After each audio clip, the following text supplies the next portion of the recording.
Mga kabunyog, mga kababayan, magandang araw po sa inyong lahat. Welcome po sa isa na namang episode nitong aking talakayan. Dito po sa aking ah, YouTube channel, Attorney Ricky Tumutorgo YouTube channel at Attorney Ricky Tumutorgo Facebook or Meta page. Itong bago ko na itong segment o talakayan, marami kasing nagme-message sa akin kapag mayroong mga maiinit na issues, pangyayari, mayroong mga kaganapan sa ating bayan na lumalabas yan sa social media, sa mainstream media, ang daming messages sa akin, Attorney, ah, ah, ano bang ano? Ano bang take mo? Ibig sabihin anong comment ko, anong masasabi ko, hmm, sa mga bawat issues na lumalabas. O kaya ngayon gumawa na ako ng regular ng segment, araw-araw ito. Abangan nyo ang take ko, patak ni Attorney Ricky Tumutorgo. Tulad ngayon, tatlong issues ang bibigyan ko ng aking take o anong comments ko. Una, sabi ni Robin Hood Padilla matapos lumabas yung desisyon ng ICC na denied yung interim release ni Tatay Digong nila. Depressed daw siya, sabi ni Robin Hood Padilla. O sige, alamin nyo ang take ko dyan. Ito pa, gumugulong na ang kaso ni Chavit. Gumugulong na. Bakit natin na nasabing gumugulong na at ano ba tong kaso na to? Anong take ko dyan sa kaso na yan? Yan, alamin nyo. Panghuli, mayroong itong Angara nasa mayroong 5 mga executive officials, matataas na officials lalo sa Department of Budget and Management. Mga tao pala ito ni Angara. Ngayon ang tanong, sangkot ba talaga si Angara sa mga anomalyang yan? Yan. Alamin nyo kung ano ang take ko. Kaya itong aking segment na ito, bago ito, ang take ko, top ni Attorney Ricky Tumutorgo. O dito muna tayo sa depressed daw si Robin Hood Padilla. Depressed daw si Robin Hood Padilla doon sa mga kabunyog, mga kababayan, doon sa nangyari. Yung yung pagkaka-deny ng kumbaga final na ang Appeals Chamber ng ICC inaffirm yung desisyon ng pretrial chamber. Denied yung request ng kampo ni Duterte na bigyan siya ng interim release. O ngayon, sabi ni Robin Hood Padilla, mga kabunyog, mga kababayan, anong daw siya? Depressed daw siya dyan sa desisyon na yan. Ganun talaga yung term na ginamit ni Robin Hood Padilla, mga kabunyog. O, ito. National News, Senator Robin Hood Padilla depressed sa desisyon ng ICC kay Duterte. O yan. Mga kabunyog, yan mismo ang term na ginamit ni Robin Hood Padilla. In-interview siya ng media, depressed daw siya. Nadidepress ka lang naman, Robin, kasi hindi mo kasi tinatanggap in denial kayo na wala naman talagang chance na halos yun. Kung mayroon mang chance yun, baka 5% na mag-grant yung request sa interim release. Masyado lang kayong pinalakas ang loob, ang moral ni Attorney Kaufman Pero ang totoo, wala talaga yun. Wala talaga. Nasusubrahan lang kayo ng believe sa Tatay Digong nyo Mula pa kasi noon, Robin Hood Padilla, napaniwala na kayo ng propaganda nyo Napaniwala na kayo ng propaganda nyo. Yan yung saka Robin, yan kasi yung akala mo kasi nung panahon na presidente ang ang amo mo, ang idolo mo na si Tatay Digong mo, akala nyo wala nang katapusan ang inyong kapangyarihan. Hindi yan Ang buhay ay weather lang. Yan. At nasubrahan ng yabang ang amo nyo, ang idolo nyo na si Tatay Digong nyo. Kayo naman, gayon din, kayong mga DDS, naging arugante, naging violente, naging marahas. Kahit sa social media, kung makapagbas kayo, grabe ang mga salita ninyo. Parang wala kayong wala kayong kahinaan, weakness. Ayan. Oh, yan Ruben, yun sana ang ano mo. O ngayon nadidepressed ka, o kaninong kasalanan? Sa inyo. Sa inyo. Sinasabihan na kayo na hindi yan. Hindi yan magagrant kasi ganito ganyan. Ay wala eh. Matigas din ang ulo nyo. O, o tingnan nyo ngayon. O, sabi ni Robin, kakalungkot daw. Nalulungkot ka kasi dapat sana noong panahon pa ng administrasyon ng idolo mo, hindi na ginawa yung mga pagpatay na yan. Hmm? Ah, sinugpo lang sana ang illegal na droga sa paraan naman na ano, binigyan din ng due process ang mga pinaniniwalaang addict, ang mga pinaniniwalaang pushers, binigyan din sana ng due process. Dinaan din sana sa legal na proseso. Katulad ng binibigyan din ang amo mong si Digong ngayon ng due process ng ICC. Eh kayo, si Duterte nga iisa lang. Pero na-enjoy niya ang full na ano ng due process. Samantalang yung hindi nyo yung pinagkaitan nyo ng due process, ilan yon? Ang inaamin ng pulis, 6,000. O, napatay. Nanlaban daw lahat yun. Sino naman maniniwalang nanlaban yun? O ngayon, nadidepress daw si Padilla, si Robin Padilla. Nakakalungkot.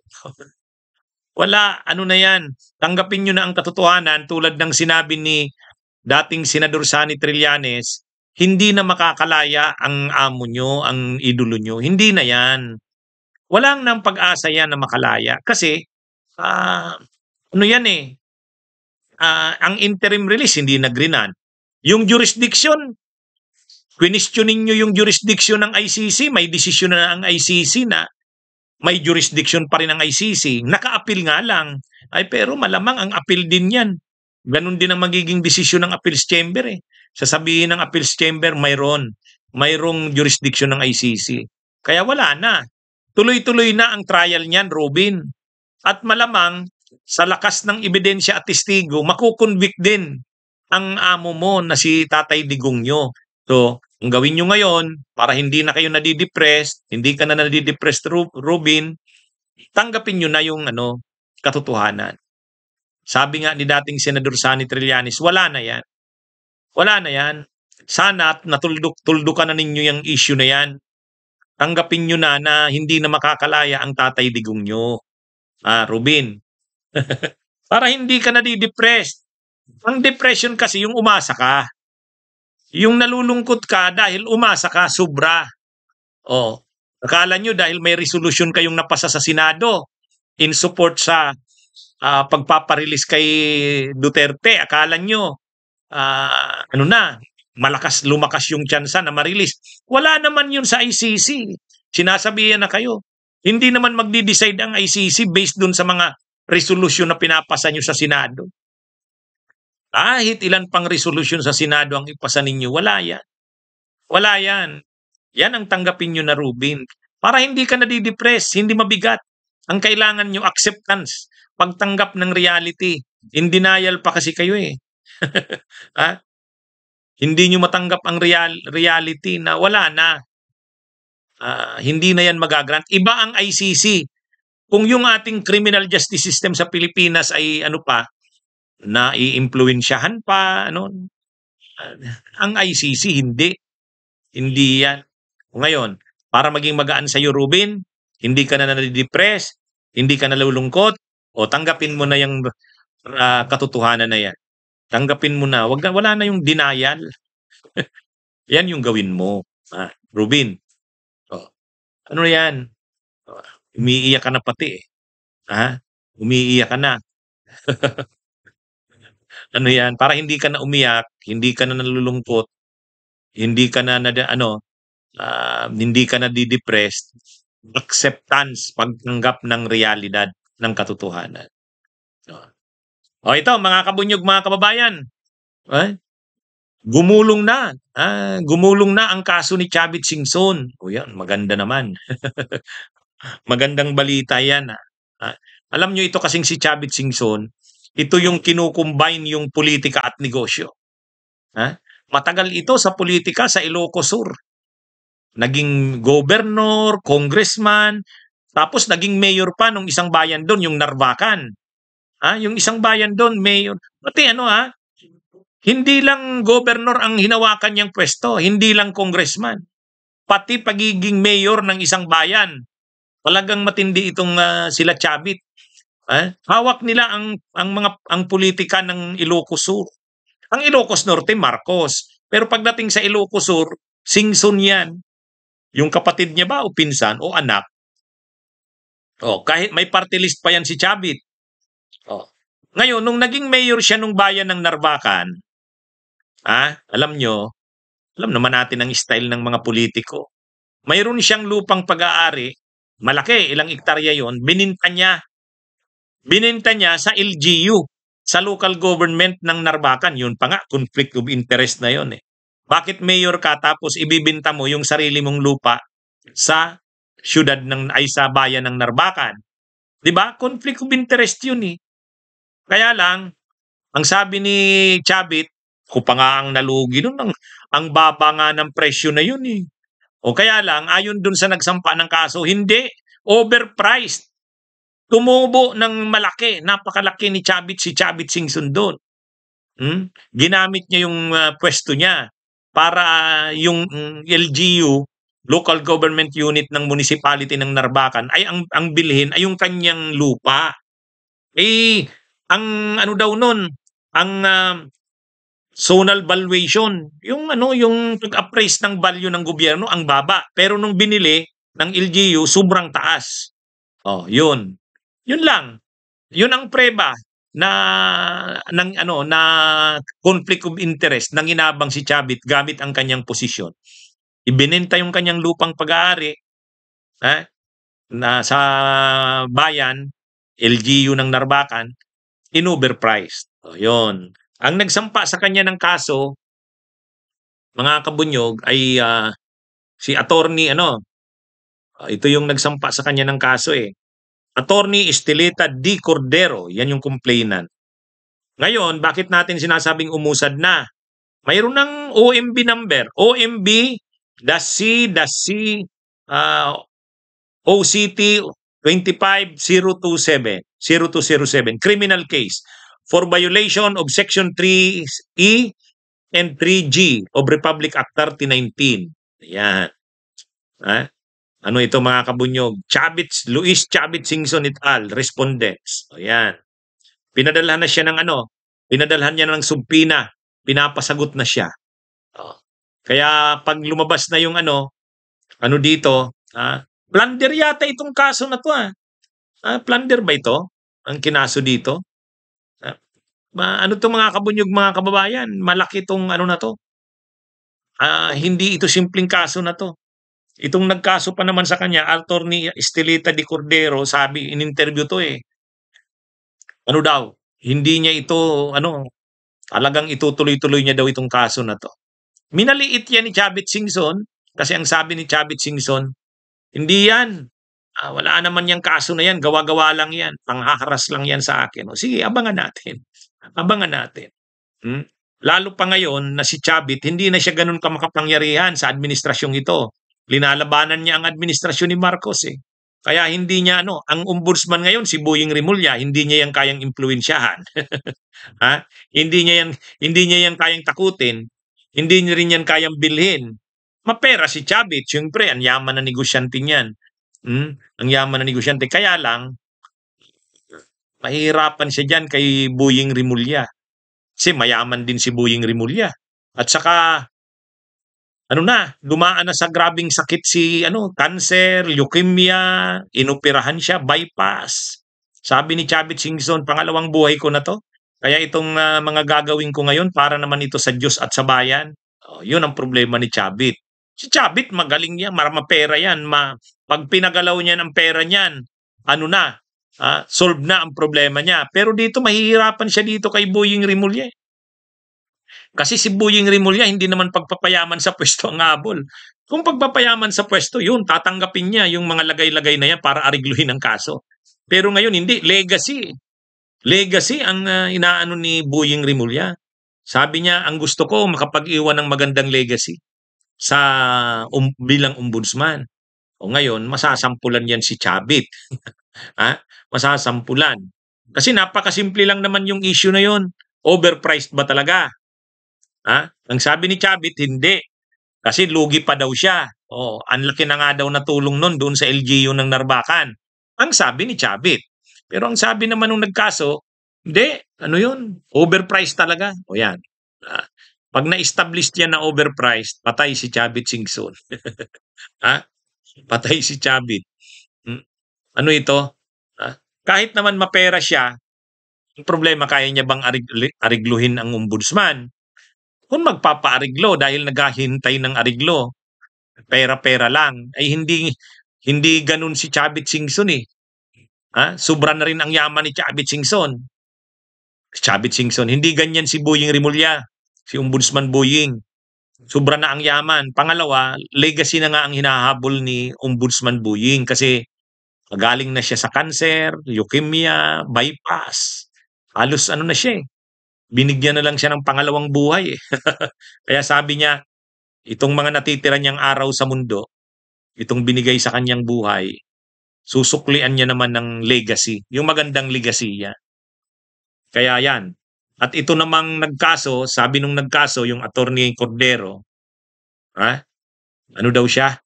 Nung una daw, parang ano siya, nakikita niya walang tsansa yung kaso-kaso na yan. Pero ngayon, dahil hindi na ganun ka makapangyarihan si Chavit, hindi hindi siya ma-impluwensya sa ombudsman.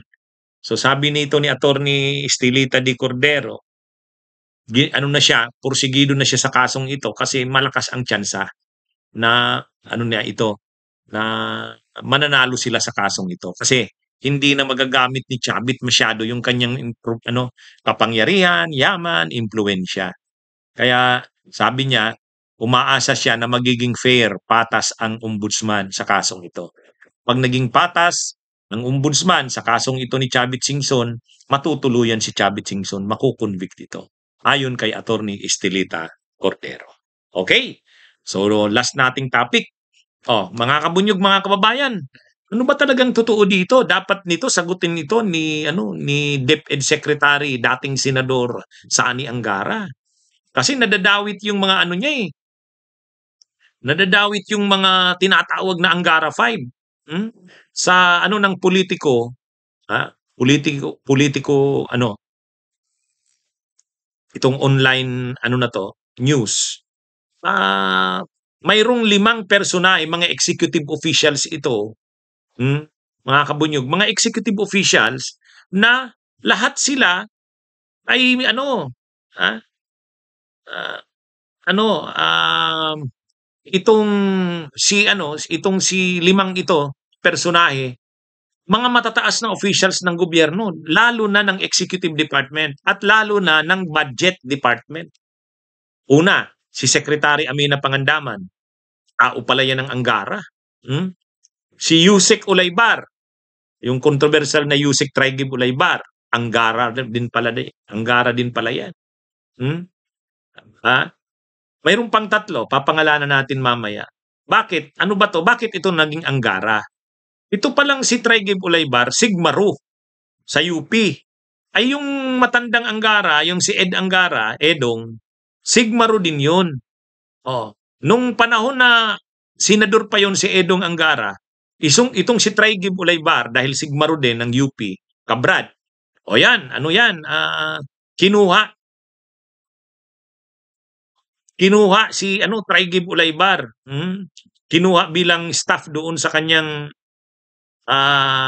opisina ni dating Senador Sani Angara.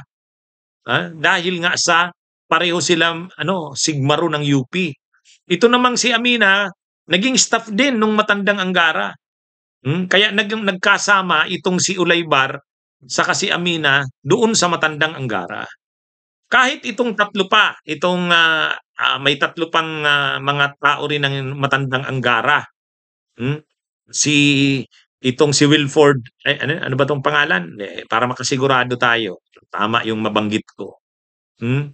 Yung isa, mga kabunyog, mga kababayan, si Amina Pangandaman, Yusek Ulaybar. Tapos itong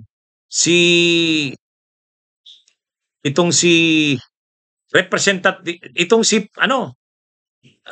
Ronald Ang. Ronald Ang. Itong si Ronald Ang ay dating Ako Bicol Party List representative. Hmm? Ano rin 'to, naging part din ng opisina nung matandang Anggara. Ang isa pa, si DBM Undersecretary Wilford Wong. O yan, ano rin 'to, Anggara din. At si DICT Undersecretary Faye Condes Disagon. O yan lima yan. Amina Pangandaman, Yusek Olaybar,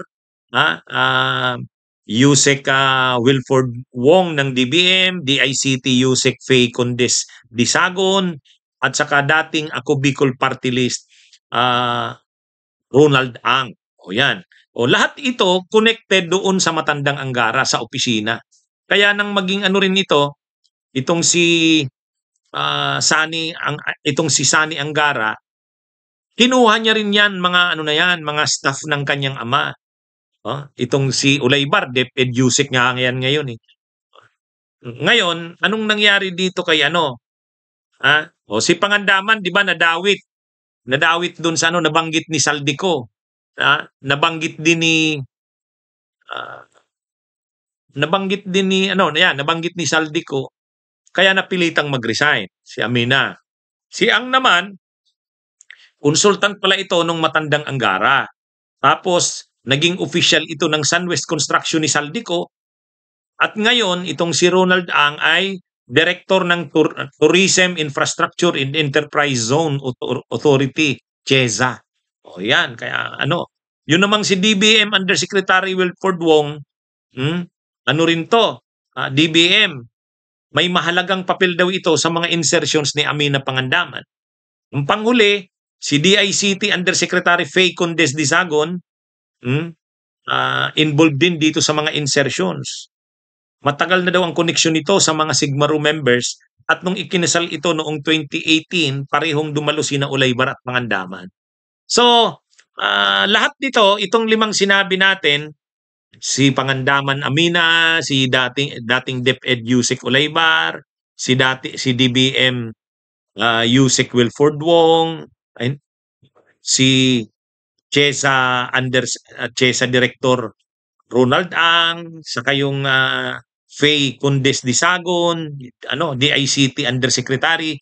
Ang common sa kanilang lahat, naging part sila ng mag-amang Anggara. So kumbaga, kaya ang tawag sa kanila Anggara 5. At ito ang pinaniniwala ang mga nagmaniobra dito sa nakatulong ni Amina Pangandaman sa ni Yusek Olaybar dito sa mga insertions. Mga insertions na yan. Ang tumampok lang kasi si Olaybar at saka si Amina. Pero 5 daw yan eh. Yan ngang Anggara 5. So dapat na pagpaliwanagin dyan si Sani Anggara, ano ba talagang katotohanan dyan. Ipatawag din yung 5 na yan. Ipatawag yung 5 na yan. Mga kabunyog, mga kababayan, galing yan sa politiko at sa Bilyonaryo News Channel.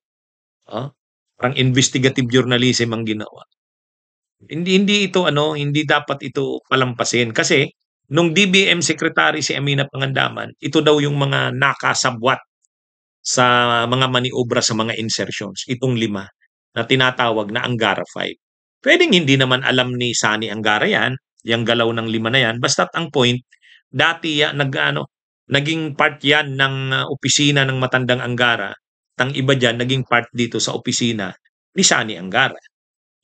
At nang nasa na sila, executive department, nagamit nila yung connection nila, pagkakakilanlan nila, dahil magkakasama sila sa opisina ng mga mag-amang Anggara, dito ng secretary na si Amina Pangandaman sa DBM, secretary ng budget, mayroong mga maniobra nga tungkol sa budget insertions, ito raw ang mga nakatulong, nakasapwat.